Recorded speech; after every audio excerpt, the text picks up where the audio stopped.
તો સંઘ પ્રદેશમાં ચૂંટણી પહેલા જ ભાજપને જીત મળી છે। દીવ, દમણ અને દાદરા નગર હવેલીમાં 5મીએ ચૂંટણી યોજાવાની હતી। સ્થાનિક સ્વરાજ્યની ચૂંટણી પહેલા જ ભાજપની આ જીત થઈ છે। 3 જિલ્લા પંચાયત અને 2 પાલિકા પર ભાજપનો કબજો। બાકી રહેલી બેઠકો પર 5 નવેમ્બરના રોજ મતદાન થશે। 1.5 ડઝન ગ્રામ પંચાયત ભાજપની તરફેણમાં સમરસ થઈ છે।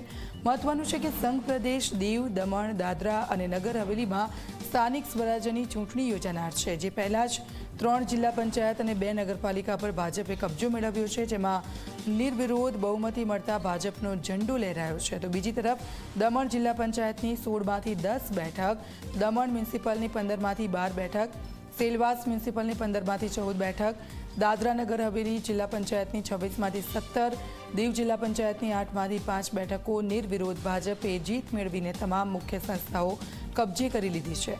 સાથે 3 જિલ્લાની 1.5 ડઝન ગ્રામ પંચાયત પણ ભાજપની તરફેણમાં સમરસ થઈ ગઈ છે।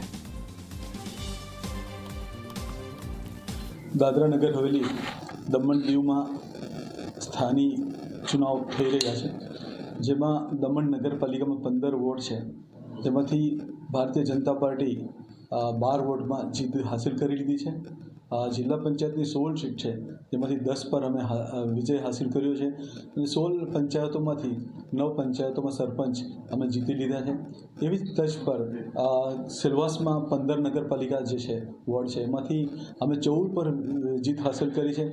જિલ્લા પંચાયતની 26 સીટ છે, તેમાંથી અમે 17 જીત હાંસિલ કરી છે અને સરપંચની જે 26 સીટ છે, એમાંથી 6 સરપંચ પણ અમે જીતી લીધા છે। એ જ પ્રમાણે દીવમાં પણ 2 સરપંચના ઇલેક્શન હતા, 2 પંચાયતના, એ બંને અમે જીતી લીધા છે।